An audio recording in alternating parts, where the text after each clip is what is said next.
À force de voir Pierre me mettre la pression pour son top de fin d'année qui filmait sur le bord de mer, de l'Orient, soleil couchant, j'ai pris le taureau par les cornes et je suis tout simplement parti à New York pour ça, vraiment juste pour le filmer, pas du tout pour les vacances ni pour faire un vlog sur ma chaîne de cuisine.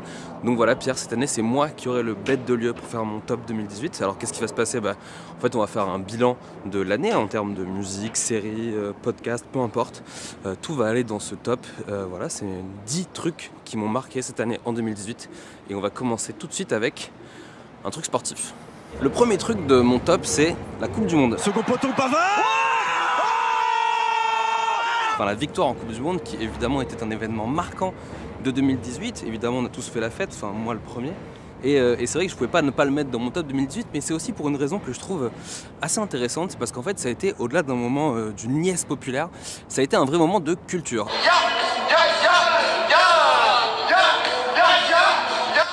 Alors là j'imagine qu'il y a des gros cerveaux au fond qui disent oh ouais c'est que du foot et tout. Mais je trouve que dans cette victoire à la Coupe du Monde il y avait plein de trucs qui ont attrait à ce qui peut être un peu une culture. Enfin, il y a eu quand même de la musique avec une playlist bien particulière.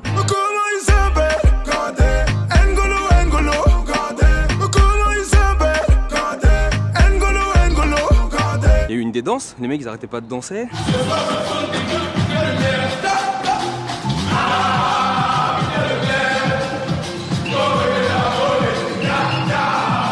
Il y a eu aussi des réseaux sociaux, parce qu'en fait ce qui s'est passé c'était vraiment qu'on a suivi tout le truc via les stories Instagram.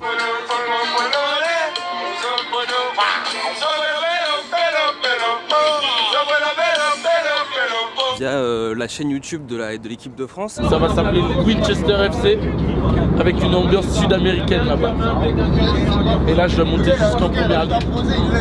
C'est ça mon nouveau projet. Et je trouve que tout ça a fait que cette victoire était vraiment teintée du saut de 2018 et donc forcément au moment de faire un top il fallait la mettre dedans.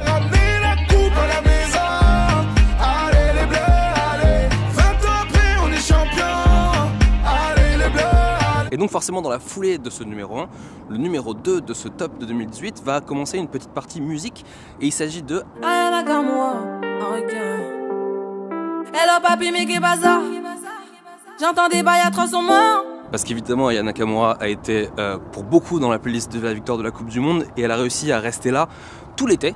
Parce que moi personnellement, je sais pas vous, mais j'ai chanté vraiment Dja tout l'été. Et ce que je trouve fort avec Ayana Kamura, c'est que ça fait quand même 2 ans qu'elle nous fait 2 morceaux qui commencent par avoir du succès où en gros on se dit mais ça veut dire quoi comportement ouais, j'ai dit comportement ouais. Et puis à la fin de l'été on se rend compte qu'on a chanté tout l'été.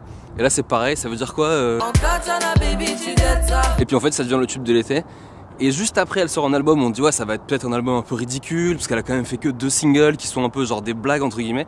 Et là paf, elle fait un album carrément sérieux qui tient grave la route avec des vrais morceaux comme La Dot et Pookie. Et je trouve que forcément Ayana Kamura a été importante en 2018. Y'a pas moyen, dja dja. J'suis pas ta cata, dja dja. Genre, en katana, baby, tu dettes ça.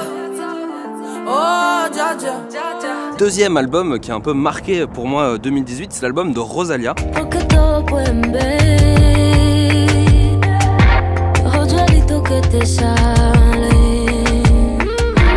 Qui est arrivé à faire un espèce de mélange flamenco pop hyper réussi et c'est vraiment très fort ce qu'elle a fait. Elle avait déjà sorti un album il y a 1 ou 2 ans qui était très bien avec des bons singles mais peut-être un tout petit peu encore trop classique et là elle a vraiment réussi le tour de force de faire aimer le flamenco à plein de gens qui en avaient un peu rien à foutre au début.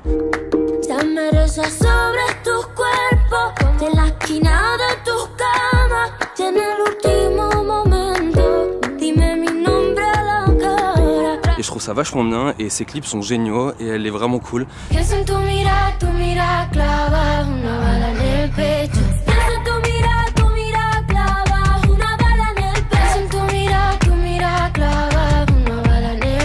Et pour moi elle a vraiment marqué l'année, l'album je l'ai écouté vraiment en boucle donc forcément quand il fallait faire un top de fin d'année, il y a Rosalia dedans.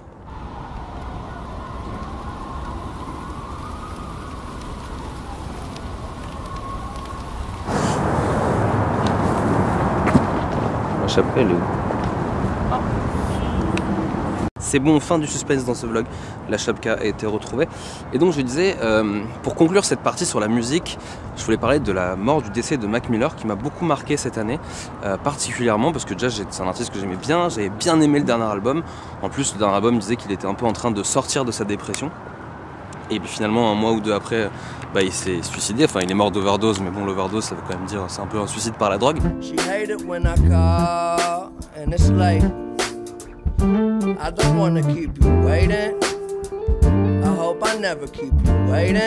Et je trouve que ça continue de pointer du doigt le débat sur la maladie mentale dans le rap et plus généralement des artistes. Et ça commence un peu à libérer la parole, ou en tout cas à faire que les gens se disent plus « Ah là là, il a un sacré univers cet artiste », mais plus « Ah peut-être qu'il a une maladie mentale », ou encore « Dis donc, il prend beaucoup de drogue lui !» Ça a l'air d'être un sacré fêtard. Et puis en fait de dire qu'en fait la drogue c'est pas juste un truc de fête, mais aussi que ça peut être un vrai symptôme de la dépression. Nowadays all I do is shine, take a breath and ease my mind, yeah. She don't cry no more. She tell me that I get her high cause an angel's supposed to fly. Le décès de Mac Miller, je trouve qu'il a été vachement important pour moi cette année. L'album était très bien, le Tiny Desk encore mieux. Donc voilà, pour moi c'était important d'en parler. Et d'ailleurs je vous mets le lien de l'article de Skid sur la maladie mentale dans le rap qui prolonge ce que je dis de manière beaucoup plus complète et bien plus intéressante. Donc voilà, je le mets dans la barre d'infos. Okay, you gotta jump in to swim, yeah. The light was dim and this life is sin. Now every day I wake up and breathe, yeah. I don't have it all, but that's all right with me. Et un autre truc qui m'a marqué cette année, plutôt une vidéo YouTube de la chaîne Exorb1A, qui est une chaîne dont j'ai beaucoup parlé, qui est vraiment une de mes chaînes préférées sur YouTube et qui arrive à rester une de mes chaînes préférées sur YouTube au fil du temps. Et ça, c'est quand même assez rare pour être souligné. Parce que souvent, il y a des chaînes, on les aime bien 6 mois, 1 an, et puis après on fait ça, ah, c'est moins bien. Puis là, ça reste bien.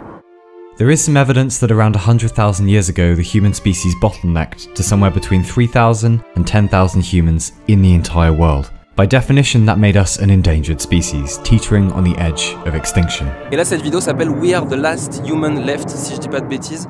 Et c'est toujours un peu dans ce même délire qui fait de parler un peu de métaphysique, de la place de l'homme dans l'espèce d'univers, de notre rôle un peu absurde de vivre et mourir. It took 200,000 years to get to our first billion humans, that was in 1804. But then we jumped to 2 billion in 1927, and then 3 billion in 1959, 4 billion in 1974, and finally 7 billion in 2007. Et elle est vraiment deep, mais deep bien. Et surtout, en plus, je l'ai regardé, je l'ai quand même regardé, je pense, 2 ou 3 fois. Et les vidéos YouTube qu'on regarde plus d'une fois, c'est quand même très rare. Déjà, celles qu'on regarde jusqu'à la fin, c'est rare. Alors celles qu'on regarde 2 ou 3 fois, c'est quand même très rare.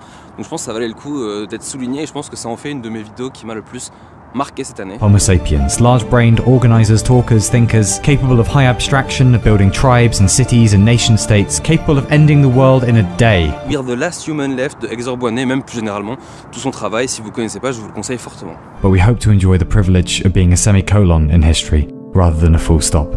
So on behalf of the 150 billion who came before us, and our human cousins who didn't make it, we just hope this message finds you well. J'ai l'impression que 2018 c'est l'année de Realizing Stuff pour moi. Aujourd'hui il pleut donc c'est moins le top. C'est pas le top du temps par exemple. C'est pas le top pour les cheveux. On continue avec la bonne vibe, la bonne humeur comme elle jalonne un peu ce top avec Nanette qui était vraiment un stand-up un spectacle de stand-up qui m'a vraiment marqué cette année. I think I have to quit comedy though. And it's probably not the forum to make such an announcement, is it? Parce que c'est un peu à part, c'est pas que du stand-up. Ça commence un peu avec des blagues, ça continue un peu avec des témoignages, c'est à mi-chemin entre une conférence TEDx hyper brillante et un spectacle de stand-up assez marrant et puis parfois aussi on pleure un peu. I've built a career out of self-deprecating humor and I simply will not do that anymore, not to myself or anybody who identifies with me. Moi ça m'a vraiment, Nanette. What I would have done to have heard a story like mine. Une série que j'ai vraiment bien aimée en 2018, c'est Barry. These people I take out, they're bad people. The money's good. It's a job.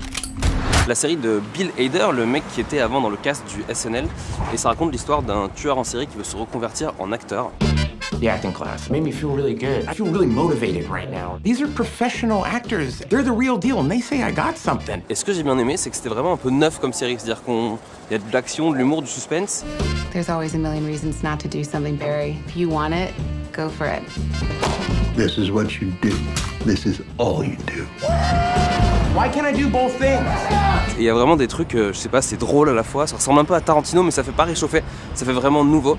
Et j'ai vraiment beaucoup aimé Barry, en plus ça montre que Bill Hader est pas cantonné au second rôle, donc c'est encore mieux, donc vraiment Barry, meilleure série pour moi de 2018. Okay, I see you're still in that place. I'm going to leave you to your process.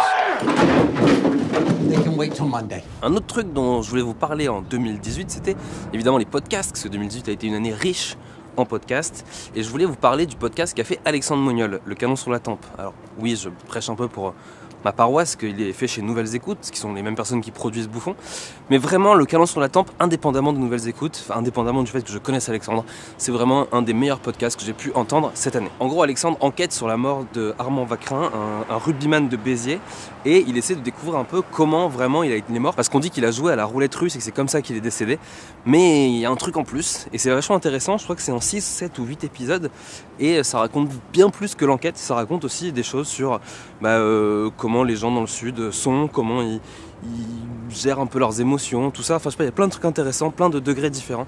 Voilà, donc Le Canon sur la Tempe, c'est vraiment un de mes conseils podcast de l'année. J'avais bien enregistré les 2 derniers éléments du top. C'était dans une petite rue ensoleillée de Williamsburg. C'était hyper stylé, tout se passait bien. Et en rentrant, je me suis aperçu que j'avais tout simplement pas branché le micro.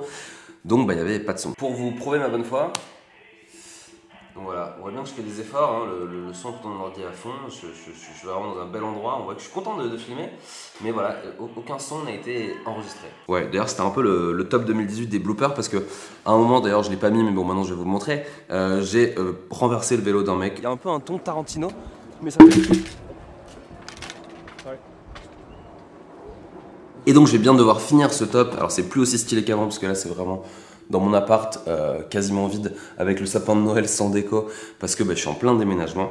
Et donc pour finir, les 2 derniers trucs qui m'ont marqué cette année, le premier c'est la politisation des mèmes. Alors la politisation des mèmes avait déjà commencé à avoir lieu, mais on va dire du mauvais côté de la politique, parce que c'était plutôt d'abord l'extrême droite, 4chan, etc. qui politisait les mèmes avec Pépé de Frog, mais bon, c'était pas au service de quelque chose qui m'intéressait particulièrement, voire même au service de causes assez nauséabondes. Et là je trouve qu'il y a eu un rattrapage, un rééquilibrage, parce que maintenant il y a aussi toute une politisation de mèmes plutôt de gauche, avec par exemple, je pense à la page Facebook mème autogérée du Schlagistan libre. Je dis peut-être pas le truc dans le bon ordre, mais il y a cette page et plein d'autres pages qui lui ressemblent, où ils font des trucs assez marrants, des trucs assez modernes dans la utilisation des mèmes, mais qui sont toujours très politisés, et c'est très très drôle à voir. Je pense à ça parce qu'il y a pas longtemps j'ai vu un truc, une image que je vais vous mettre qui dit c'est pas parce que les blancs sont pas capables de le faire que c'est forcément les aliens. Et je trouve qu'en un même un peu marrant, il y a une idée assez forte, et moi ça m'a fait, alors je dis pas ça m'a fait réfléchir, mais ça a pointé le doigt vers un truc où je me suis dit ah ouais, c'est vrai que les théories de complot comme quoi c'est les aliens qui auraient fait les trucs de l'île de Pâques ou les pyramides, c'est vraiment juste des blancs qui disent ah si nous on sait pas le faire, c'est forcément des aliens. Et en une image, ça m'a vachement fait réfléchir sur ça, donc voilà, je trouve que c'est assez intéressant à voir, et ça a été un truc qui a été marquant pour moi cette année. Et le dernier truc, c'est le film que j'ai le plus aimé cette année, c'est Thunder Road. Je sais que Pierre l'a mis dans son top, et c'est vraiment un film qui était assez impressionnant.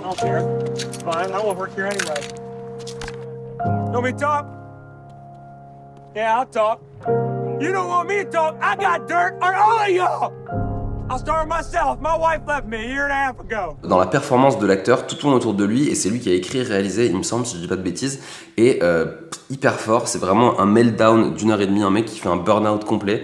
There, laugh it up. I slept in my car 3 weeks. Jerry saw it. Isn't that right, Jerry? Yeah, I brought you breakfast. Thank you so much for doing that, Jerry. Haven't been a lot back then. Et c'est à la fois un truc, un peu concept, et en même temps c'est vraiment un très bon film à voir. Donc Thunder Road, il n'a pas été méga distribué je crois, mais je pense que vu le succès critique, il y aura forcément moyen de le retrouver quelque part en VOD ou en DVD.